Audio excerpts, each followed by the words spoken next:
तो सबसे पहले हम बात करते हैं कि डॉक्टर मार्टी लॉबडेल हैं कौन। तो प्रोफेसर मार्टी ने 40 साल तक पियर्स कॉलेज में कॉलेज स्टडी स्किल्स और साइकोलॉजी पढ़ाई है और इस वीडियो में उन्होंने स्टडीज की सबसे बेनिफिशियल स्ट्रैटेजीज और लर्निंग टेक्निक्स को डिस्कस किया है। तो आइए शुरू करते हैं इस वीडियो की 7 स्ट्रैटेजीज से। स्ट्रैटेजी नंबर 1 बोलती है कि पूरे स्टडी सेशंस को छोटे छोटे सेशंस में तोड़ो। मार्टी लॉबडेल बोलते हैं कि एक एवरेज स्टूडेंट पढ़ाई करने के 25-30 मिनट के बाद थक जाता है। कोई थोड़ा ज्यादा स्टूडियस स्टूडेंट होगा तो उसका अटेंशन स्पैन 50-60 मिनट का हो सकता है, लेकिन इवेंचुअली टाइम के साथ साथ हमारी एफिशिएंसी कम होती रहती है। इसलिए जब भी लोग हमें एडवाइस देते हैं कि ज्यादा टाइम तक पढ़ाई करो, तो प्रोफेसर के अकॉर्डिंग ये एडवाइस हमारे लिए उतनी यूजफुल नहीं है। इसलिए हमें पढ़ाई के बड़े सेशंस को छोटे छोटे सेशंस में तोड़ना चाहिए, जहाँ पर हम 20 से 25 मिनट तक पढ़ने के बाद 5 से 10 मिनट का ब्रेक लेते हैं। इस ब्रेक में हम कुछ भी कर सकते हैं, जिससे बस हमारा माइंड स्टडी से रिलैक्स होना चाहिए। और जब पूरा दिन हम ऐसे कई स्टडीज के सेशंस करते हैं, उसके बाद हमें खुद को एक एक्चुअल रिवॉर्ड देना चाहिए, जैसे कि आइसक्रीम या फ्रेंड्स के साथ 15-20 मिनट की कन्वर्सेशन। मार्टी लॉबडेल बोलते हैं कि ऐसा करने से हम खुद को ज्यादा टाइम तक मोटिवेट कर सकते हैं और इवन इसे हैबिट में भी कन्वर्ट कर सकते हैं। वैसे ये 20-25 मिनट का टाइम सेशन एकदम स्ट्रिक्ट नहीं है। आप अपना अटेंशन स्पैन कैलकुलेट करने के लिए एक बार स्टडी टेबल पर बैठ सकते हैं और टाइमर स्टार्ट कर सकते हैं। और जिस वक्त आपको लगता है कि अब मुझे समझ नहीं आ रहा कि मैं पढ़ क्या रहा हूँ, उस टाइम टाइमर को स्टॉप करके देख सकते हैं कि आपका अटेंशन स्पैन कितना है। और मान लीजिए कि वो अटेंशन स्पैन 45 मिनट्स का आता है, तो आपको हर बार 45 मिनट्स के बाद ही ब्रेक लेनी है। स्ट्रैटेजी नंबर 2 कहती है कि एक ही जगह पर रोज स्टडी करो। ये एक फैक्ट है कि हमारा एनवायरनमेंट हमारी विल पावर से ज्यादा स्ट्रांग है और हमारा मूड और इवन बिहेवियर भी एनवायरनमेंट के अकॉर्डिंग चेंज होता रहता है। अगर आपने नोटिस किया होगा कि काफी देर तक अगर हम अपने फन लविंग फ्रेंड्स के साथ रहें, तो हमारा भी मन करता है कि हम भी मस्ती करते रहें और टेंशन लेने का कोई फायदा नहीं है। और वैसे ही अगर हम काफी देर कुछ इंटेलिजेंट लोगों की कंपनी में गुजारते हैं, तो हमें लगता है कि यार सब मस्ती करना बेकार है, टाइम वेस्टिंग है, हमें भी लाइफ में कुछ बड़ा करना चाहिए। और ये इसीलिए है क्योंकि हमारा माइंड हमारे एनवायरनमेंट के अकॉर्डिंग ट्रिगर होता है। और ये टिप भी इसी कॉन्सेप्ट से रिलेटेड है कि अगर आप बेड में पढ़ोगे तो हमारा माइंड हमें थोड़ा सा नींद की तरफ ट्रिगर करेगा। वैसे ही हम अगर लाइब्रेरी में पढ़ते हैं तो हमारा माइंड हमें स्टडी की तरफ इंक्लाइन करेगा। इसीलिए जब हम एक ही जगह पर पढ़ते हैं तो हमारा माइंड उस जगह को स्टडी के इमोशंस के साथ जोड़ देता है। इसीलिए जब भी हम सेम जगह पर स्टडी करेंगे तो वहाँ पर हमारी एफिशिएंसी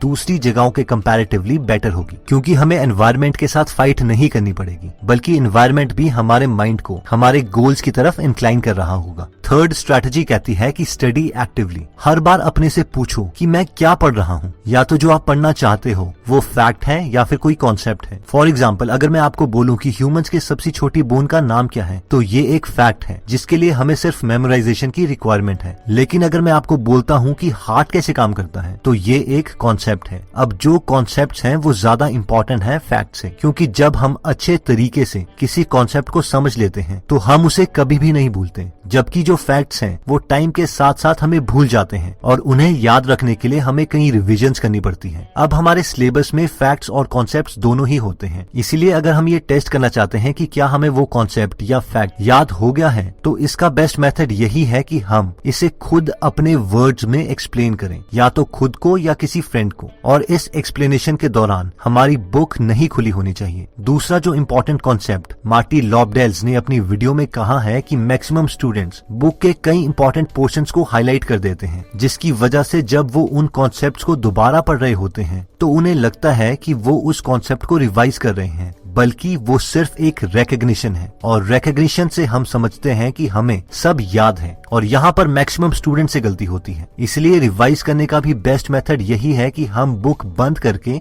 एक्सप्लेन करें। इस टेक्निक को आप फेमेंट टेक्निक या एक्टिव रिकॉल टेक्निक के नाम से भी जानते हैं। फोर्थ स्ट्रैटेजी कहती है कि टेक एक्टिव नोट्स। इस टिप में प्रोफेसर बोलते हैं कि क्लास के एकदम बाद ही जो भी हमें समझ आया है उसे हम नोट्स में अपनी लैंग्वेज में लिख दें। अगर कोई कॉन्सेप्ट हमें याद नहीं आता या समझ नहीं आया है तो हम उसे अपने फ्रेंड से पूछ के दोबारा से नोट्स में लिख सकते हैं, या फिर ऑफिस आवर्स में अपने टीचर से या प्रोफेसर के पास जाएं और उसे उन कॉन्सेप्ट्स को क्लियर करें जो हमें पूरे तरीके से समझ नहीं आए थे। फिफ्थ स्ट्रैटेजी कहती है कि हमने जो पढ़ा है उसे किसी और को पढ़ाएं या समराइज करें। प्रोफेसर लॉबडेल कहते हैं कि बेस्ट वे कुछ सीखने का यही है कि हम किसी और को पढ़ाएं। इसके 2 सबसे बड़े फायदे हैं। पहला तो कि हम किसी को पढ़ाते हुए खुद एक्टिवली पढ़ रहे होते हैं, और ये इसीलिए है क्योंकि दूसरे को पढ़ा पढ़ाते हुए हमें सारी इन्फॉर्मेशन अपने माइंड से ही निकालनी पड़ती है। इसके लिए हम बुक का सहारा नहीं ले सकते। इसका दूसरा सबसे बड़ा फायदा ये भी है कि हमें ये समझ आ जाता है कि हमें एक्चुअल में कितना समझ आया है, क्योंकि जिस कॉन्सेप्ट को हम अच्छे से नहीं एक्सप्लेन कर पा रहे वो कॉन्सेप्ट हमें एक्चुअल में समझ आया ही नहीं है। वैसे एल्बर्ट आइंस्टाइन ने भी इसी चीज को अपने स्टाइल में कहा था कि if you can't explain it simply you don't understand it well enough. Sixth strategy कहती है कि टेक्स्ट बुक को ठीक से पढ़ो। इसमें मार्टी लॉबडेल कहते हैं कि टेक्स्ट बुक को भी पढ़ने का एक तरीका है जिसे SQ3R मेथड भी कहते हैं। बेसिकली ये मेथड इफेक्टिव स्टडी के लिए 1946 में फ्रांसिस रॉबिन्सन ने दिया था, जो कि एक एजुकेशन फिलोसोफर थे। इस मेथड का फुल फॉर्म है सर्वे, क्वेश्चन,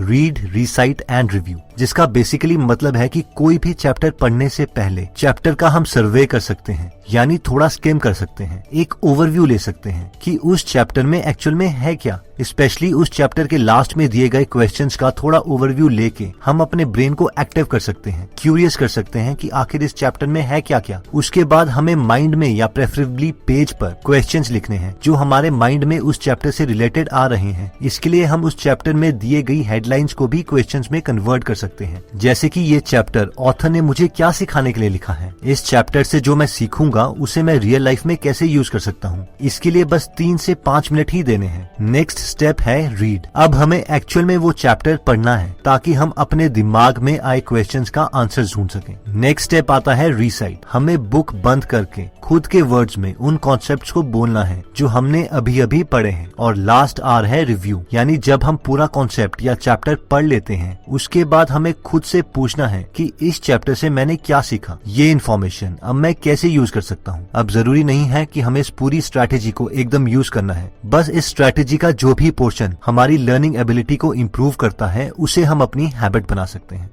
7th स्ट्रैटेजी कहती है कि फैक्ट्स को लर्न करने के लिए हम निमोनिक्स भी यूज कर सकते हैं। अब क्योंकि फैक्ट्स में कोई कॉन्सेप्ट नहीं है और इसीलिए इसे मेमोराइज करना भी थोड़ा डिफिकल्ट हो जाता है, इसीलिए मार्टी लॉबडेल बोलते हैं कि इसे रोट मेथड से मेमोराइज करने के बजाय हम और मेथड्स को भी मेमोराइजेशन के लिए यूज कर सकते हैं, जैसे कि एक्रोनिम्स। इसका एग्जाम्पल है VIBGYOR, violet, indigo, blue, green, yellow, orange, red. अब क्योंकि जो भी हम पढ़ रहे हैं वो पहले भी बहुत लोग पढ़ चुके हैं, इसलिए उन्होंने किसी लिस्ट को या सीक्वेंस को याद करने के लिए एक्रोनिम्स बनाए होते हैं, जिसे सिर्फ हमें इंटरनेट से ढूंढ के याद करना है। या फिर हम इमेज एसोसिएशंस को भी यूज कर सकते हैं। बस जिस कॉन्सेप्ट को या फैक्ट को हम याद करना चाहते हैं उसे स्टोरीज या इमेजेस की टर्म्स में इमेजिन कर सकते हैं। जितनी इमोशनल बेवकूफ भरी इमेजेस हम इमेजिन करेंगे उतना ही ज्यादा हमें याद रहेगा। तो दोस्तों, इस वीडियो में हमने टोटल 7 स्ट्रैटेजीज देखी। सबसे पहली स्ट्रैटेजी थी कि हमें हर 25 मिनट या 50 मिनट के बाद ब्रेक लेना है, क्योंकि एक ह्यूमन माइंड का अटेंशन स्पैन ऑलमोस्ट इतना ही होता है। आप अपने एक्सपीरियंस के अकॉर्डिंग जानते होंगे कि आप कितनी देर के बाद थक जाते हैं, तो उसके बाद हम थोड़ा रेस्ट ले सकते हैं ताकि हम दोबारा फुल एफिशिएंसी के साथ स्टार्ट करें। सेकंड स्ट्रेटेजी आती है कि हमें हर रोज एक ही जगह पढ़ना चाहिए ताकि हमारा माइंड उस जगह को स्टडी के इमोशंस के साथ एसोसिएट करे। ये स्ट्रेटेजी इसी कहावत पर बेस्ड है कि your environment is more powerful than your will power. Third strategy कहती है कि स्टडी एक्टिवली। हमें खुद से पूछना है कि हम पढ़ क्या रहे हैं। हमारा माइंड ऑटो पायलट पर नहीं जाना चाहिए, इसलिए हमें पूछना है कि जो मैं पढ़ रहा हूँ वो फैक्ट है या कॉन्सेप्ट। हमने एक्टिवली स्टडी किया है या पैसिवली। इसके लिए हमें उस फैक्ट या कॉन्सेप्ट को एक बार पढ़ के अपने वर्ड्स में जरूर एक्सप्लेन करना है। फोर्थ स्ट्रेटेजी कहती है कि take active notes. Professor Marty बोलते हैं कि हमें कोशिश करनी चाहिए कि क्लास के इमीडिएटली बाद ही अपने नोट्स कंप्लीट कर लें, और अगर हमें कोई कॉन्सेप्ट समझ नहीं आया तो अपने फ्रेंड्स या टीचर से उसी वक्त जाके उस कॉन्सेप्ट को पूछें। फिफ्थ स्ट्रैटेजी कहती है कि जो हमने पढ़ा है उसे किसी को पढ़ाओ या समराइज करो। इस स्ट्रैटेजी को हमने बार बार अलग अलग नामों से सुना है, फेमैन टेक्निक या एक्टिव रिकॉल। ये बेस्ट वे है स्टडी का कि कॉन्सेप्ट पढ़ने के बाद बुक बंद करके या तो किसी को एक्सप्लेन करो या प्रिटेंड करो कि आप किसी को एक्सप्लेन कर रहे हो। सिक्स्थ स्ट्रैटेजी कहती है कि टेक्स्ट बुक को ठीक से पढ़ो, जिसमें हमने SQ3R मेथड देखा। यानी सबसे पहले सर्वे करो, यानी पूरे चैप्टर या टॉपिक को स्किम करो, ओवरव्यू लो। फिर Q यानी उससे रिलेटेड अपने से क्वेश्चंस पूछो ताकि माइंड एक्टिव हो जाए। फिर R यानी एक्चुअल में कॉन्सेप्ट को पढ़ो। अगेन R, जिसका मतलब है अब बुक बंद करके रिसाइट करो। और फाइनली R का मतलब है कि रिव्यू करो कि कि हमने क्या क्या पढ़ा है और क्या हमें उन क्वेश्चंस के आंसर मिल गए हैं जो हम चाहते थे। और फाइनली 7th स्ट्रैटेजी कहती है कि रूट मेथड के अलावा फैक्ट्स को याद करने के लिए और भी मेथड्स हैं, जैसे कि एक्रोनिम्स या इमेज एसोसिएशंस।